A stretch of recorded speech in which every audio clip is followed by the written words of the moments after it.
The objective is a Lockheed P-38 J-15 LO Lightning bearing serial number 4328570. On June 5, 1944, this twin-engine heavy fighter went down in a dense jungle ravine on the island of Guadalcanal. The recovery stakes are defined by a severe physical boundary. The aircraft lies inverted in a water-filled ravine. The central cockpit nacelle is buried beneath roughly 7 feet of swamp water and dense mud, sealed like a plug in the crater by the wreck's own weight and the suction of the bog. Immediate rescue personnel reaching the location face a brutal access barrier. With the cockpit sealed underwater and mud, they have no practical way to open the canopy or shift the wreck with the limited recovery capability available in that moment. The pilot is trapped, and the team is forced to withdraw. That withdrawal initiates an operational gap of 68 years as the machine effectively vanishes into the jungle topography. The aircraft is assigned to the 44th Fighter Squadron. The basic architecture of the P-38 shapes what happens when it hits the ground. The design features a central pod holding the pilot and heavy forward armament flanked by 2 massive engine booms. In soft terrain, that layout can turn a high-speed impact into a violent tumble. When the aircraft strikes the yielding ravine floor, it does not simply slide along the surface. The nose and canopy dig in, momentum pitches the structure over, and the airframe comes to rest inverted. The heavy booms and the canopy roof drive down into the swamp bed. This orientation creates a critical access constraint known as an inverted canopy submersion. The personnel standing on the edge of the swamp look down at a solid aluminum barrier. They see only the flat underside of the wings and the belly of the central pod sitting flush with the surface of the water. The cockpit hatch is pinned at the very bottom of the wreckage, buried deep in mud. In order to extract the pilot, the ground team must either roll the entire multi-ton structure over or excavate a massive trench underwater. Neither option is viable. Both require heavy industrial leverage that does not exist in a remote and inaccessible jungle environment. The decision is absolute. With only light field gear, they can't drain the ravine faster than it refills, and they can't shift a fuselage that's already swallowing sediment. The weight of the flooded engine booms anchors the plane securely in place. The rescue is called off because muscle alone can't break the swamp's suction or the wreck's grip in the mud. The airframe itself acts as an impenetrable cap over the pilot. Leaving a downed aircraft and its pilot in the field is a required consequence of these physics. The jungle environment dictates the terms of access. The unit knows the spot that day, but it is never fixed to surveyed coordinates. The priority for the military is prosecuting the war, rather than conducting a complex engineering salvage project in an active forward zone. The swamp water quickly settles back over the belly of the heavy fighter and the dense jungle canopy closes overhead. The wreckage is locked into a permanent static state. As the weeks turn into decades, the physical location of the machine becomes completely detached from official military records. The gap stretches across generations. The initial failure to retrieve the pilot proves that raw manpower is useless against the swamp without a secure anchor point and a calculated mechanical pull. The site remains undisturbed for over half a century precisely because the specific inverted orientation of the crash prevents any casual access or easy identification. Any future team will face the same inverted lock that beat the 1944 cruise. They will have to break the mud suction and extract the buried canopy without destroying the remaining airframe. How does a verified crash site so close to an active Allied airfield vanish from all institutional tracking grids for over 6 decades? A returning flight of about 14 aircraft creates a severe runway traffic sequence constraint. When a single heavy fighter loses power in one engine, standard procedure dictates an immediate emergency landing priority. Major Peyton S. Mathis Jr. faces this exact operational trade-off on the return leg of an aborted strike mission. Bad weather forces the cancellation of the primary dive bombing objective. During the flight back to Kukum Field, the right engine of the P-38 fails completely. Mathis immediately jettisoned his ordnance to shed weight and reduce drag. Instead of claiming the runway for himself, he makes the deliberate operational decision to circle the airfield. He enters a holding pattern to allow the rest of his formation to land safely first. This decision extends his flight time under a highly degraded aerodynamic condition. Operating a twin-engine fighter on a single power plant introduces extreme asymmetric thrust constraints.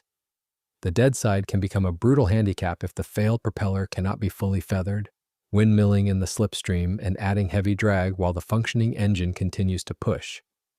That imbalance drives constant yaw and roll toward the dead side, forcing the pilot to hold continuous pressure on the controls. As the aircraft slows down for a final landing approach, the airflow over the control surfaces decreases, robbing the pilot of the mechanical leverage needed to counteract the yaw. Mathis maintains control throughout the extended holding pattern over the island. And once the entire squadron is safely on the ground, he begins his final approach to the Kukum Field airstrip.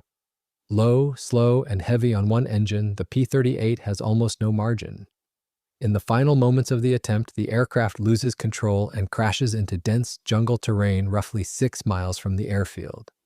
The impact hits soft ground, the airframe rolls, and the cockpit ends up trapped below the swamp in the same inverted submersion. The physical wreckage is now locked in the swamp, but the operational record suffers a secondary failure. A ground crew reaches the wreck that day but leaves no surveyed point that can be trusted later.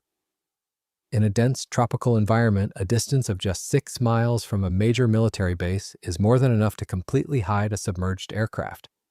This triggers coordinate drift where the lack of a surveyed datum point allows the jungle to permanently reclaim the visual reference. Rapid vegetation growth and seasonal flooding alter the terrain, rendering memory-based navigation entirely useless within months. When a military graves registration team returns to the area in 1949 to locate the wreckage and recover the pilot, they cannot find the site. The lost rescue data means the searchers have no starting point for a structured grid search. They are forced to rely on outdated eyewitness accounts and visual sweeps of vast jungle ravines. The dense canopy overhead blocks aerial reconnaissance, while the deep swamp mud conceals the aluminum structure from ground patrols. The initial failure to map the site transforms a known operational loss into an intractable missing persons case. The military officially abandons the search following the 1949 attempt. The aircraft sits upside down in the mud while decades of thick jungle growth bury the initial impact crater. The heavy engine blocks and the dual tail booms remain trapped completely under the water level. The physical evidence is preserved by the environment but entirely isolated from any tracking system. With no datum to start from, only chance could ever break the timeline. A decades-long operational gap breaks by chance.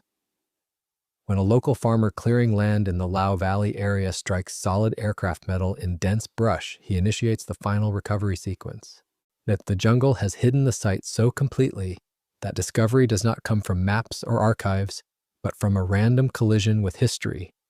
What emerges is not a vague scrap. The distinctive twin boom structure points to a P-38, and the metal beneath the mud is far more intact than anyone expects.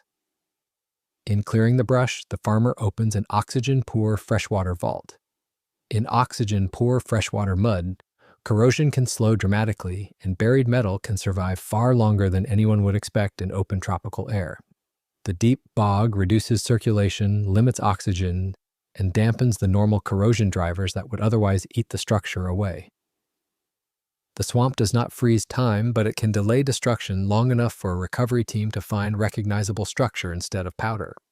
Local residents recognize the wreck's significance and decades later guide a joint POWMIA Accounting Command, JPAC, team to the hidden crater.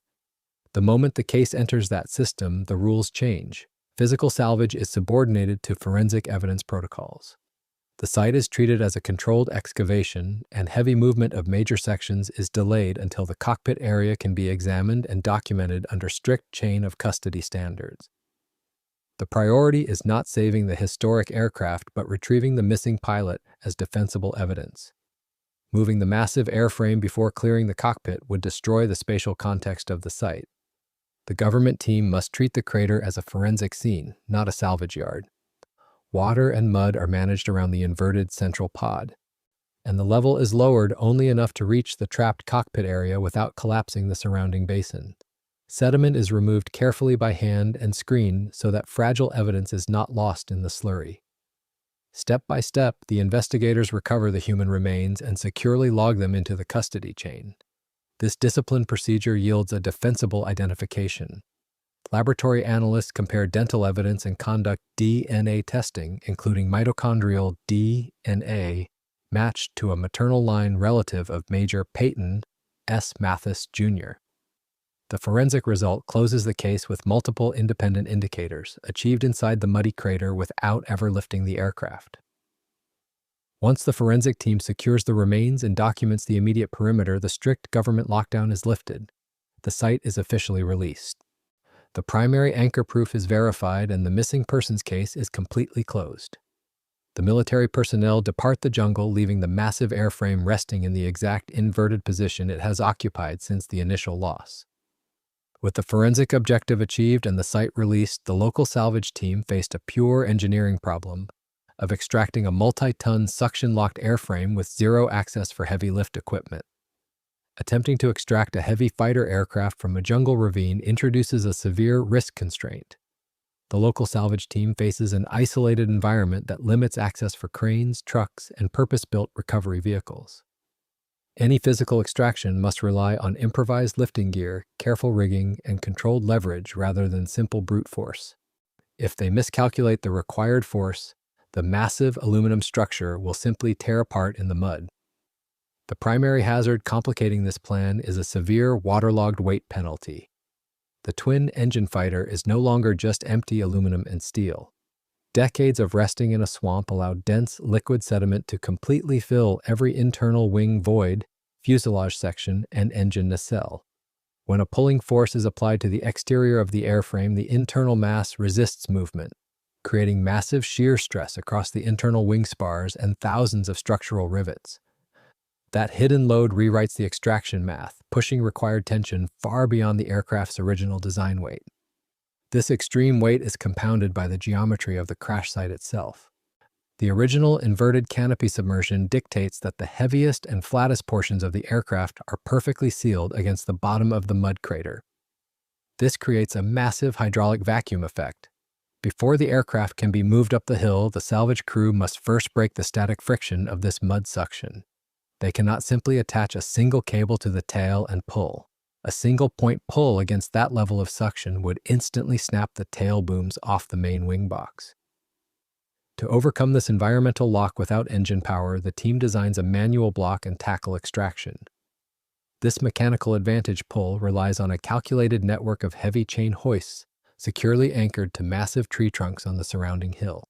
By routing thick steel chains through multiple load-bearing pulleys, the system multiplies the physical pulling force of a few men into the equivalent of an industrial winch. The geometry of the pulleys dictates that the crew must pull several feet of chain just to move the airframe a single inch. This trades distance for force, making the extraction agonizingly slow but mechanically viable. The rigging plan requires absolute precision.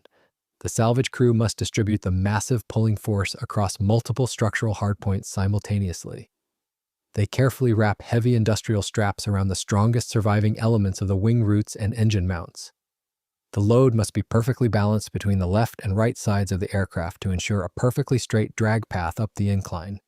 If the airframe twists during the initial pull, the asymmetric stress will cause the structural bulkheads to buckle and collapse. The crew clears a deliberate path up the jungle slope directly in line with the chain blocks. They must remove massive roots and clear deep mud banks to create a designated slide lane. Once the path is prepared, the men take their positions at the manual hoists and begin to apply continuous tension to the chains. Every link in the rigging system must sustain the combined weight of the flooded aluminum and the unbroken mud seal. The men crank the hoists in a synchronized rhythm to maintain perfectly even pressure across the airframe. As the chain blocks tighten, the tension builds against the hydraulic vacuum of the swamp crater. The men are fighting the sheer mass of the waterlogged fighter and the gripping friction of the earth simultaneously. The heavy rigging straps stretch and the main structural spars of the aircraft groan under the extreme operational load. The local recovery crew must constantly monitor the anchor trees to ensure the root systems do not give way under the immense pulling force. If an anchor point fails, the sudden release of tension could send the massive wreckage sliding back into the deep water. Overcoming static friction is only half the equation. The structural loads must remain distributed as the airframe travels up a jungle incline. This extraction is defined by improvised leverage, not cranes. The crew starts cranking and the chains bite hard against the swamp's suction. The airframe does not lift vertically out of the water. It must be dragged horizontally through the thick sediment. Because of the mud-trapped mass, the initial break from the crater requires the maximum possible mechanical force. The crew coordinates the pull, watching the anchor straps closely until the suction finally breaks with a massive displacement of water and dense earth. The heavy fighter is completely free of the crater, but the physical challenge immediately shifts to managing geometric friction along a steep gradient. Moving an irregularly shaped aluminum structure up a jungle incline presents a continuous snag hazard. Every broken spar, torn aluminum panel, and protruding rivet acts as a brake against the dense soil. If the crew simply drags the bare metal over the ground, the airframe will catch on buried roots and rocks, and tearing the historic structure apart under the immense pulling force. To control this continuous friction, the recovery team builds a series of heavy wooden frames. These frames act as a protective cradle for the wings and central nacelle. By securely lashing the vulnerable aluminum sections to the rigid wood, the crew creates a flat and uniform sliding surface. The wooden frames absorb the direct impact of the jungle terrain, protecting the fragile aircraft components from further physical destruction. The wooden frames solve the localized snag hazard, but sliding heavy timber directly over wet jungle mud still generates massive drag. The team introduces a secondary friction management system using thick metal sliding sheets. These large metal plates are laid end-to-end directly onto the jungle floor, forming a temporary low-friction track straight up the side of the ravine. The crew positions the wooden cradles carrying the airframe sections directly onto the metal track. As the men operate the mechanical advantage pull, the cradles glide smoothly over the metal plates instead of plowing deep into the soft soil. This deliberate operational sequence essentially builds a temporary heavy-haul railway in the middle of a remote jungle environment. The actual extraction becomes a punishing cycle of rigging, pulling, and resetting the hardware. Because the manual hoists have a limited range of travel, the crew can only move the airframe a short distance before the chains are completely retracted. Once the chains run out of slack, the entire operation must halt. The men hold the tension, secure the cradles in place on the incline, and detach the chain blocks. They must then carry the heavy hoists further up the hill, establish new anchor points on higher trees, and reconnect the rigging. During each reset phase, the mud-trapped mass constantly threatens to slide backward down the steep grade. The crew must carefully block the wooden frames against the metal sliding sheets to prevent losing hard-earned progress.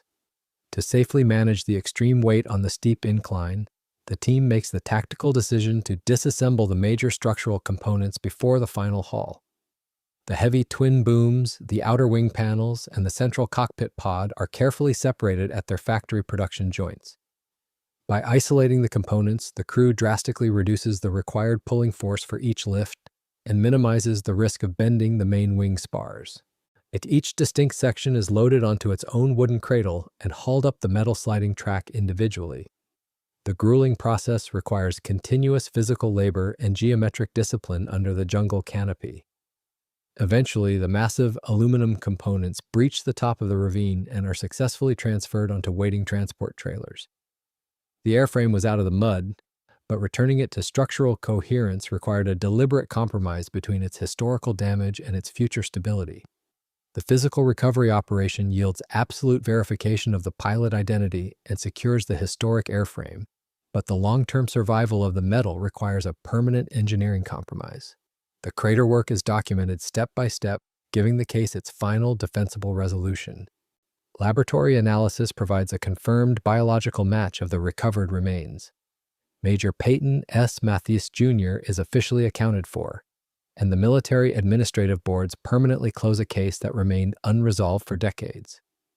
The pilot receives a full military burial, fulfilling the primary requirement of the extraction. With the human element resolved, the mechanical components face a severe preservation challenge. That oxygen-poor freshwater mud had slowed decay for decades. Once the sections are pulled free and exposed to open air, that protection is gone. To arrest this sudden chemical degradation, the surviving sections must be carefully cleaned of all corrosive jungle sediment and treated with specialized chemical stabilizers. The parts are systematically measured, cataloged, and packed into customized shipping containers to prevent any further structural shifting during transit. The entire collection of heavy wreckage is then shipped across the ocean to warbird restorations in Australia for a museum-quality static restoration. Arriving at the restoration facility, the engineering team conducts a comprehensive structural assessment. They must decide the final physical state of the historic heavy fighter. Rebuilding any crash combat aircraft to full airworthy status requires the surviving material to withstand extreme aerodynamic flight stresses, heavy engine vibration, and punishing landing impact loads. The original 1944 aluminum suffered immense high-energy deformation during the initial jungle impact. Furthermore, the metal endured decades of static crushing pressure beneath tons of wet swamp mud. The internal crystalline structure of the main wing spars and the fuselage bulkheads is permanently fatigued. If the restoration team attempts to make the aircraft fly again, safety regulations will force them to discard and replace almost all of the authentic factory material. An airworthy rebuild would effectively erase the historical artifact and leave only a modern replica in its place.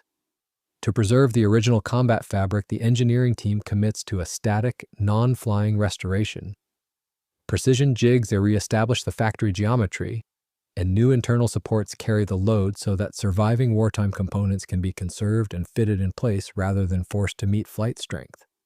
By removing the requirement to endure aerodynamic stresses, engine torque parksec, and landing shocks, the restorers can retain wrinkled panels, original rivet lines, and surviving patches of wartime paint where possible. The goal is stability and authenticity on the ground. This methodology treats the airframe strictly as a forensic artifact rather than an active flying machine. The jungle operation closes on two hard-won outcomes. The pilot is recovered, identified, and returned for burial with full military honors. The rare airframe is rescued from erasure, stabilized as a static artifact, and preserved for museum display, firmly closing the final operational log of the strike mission.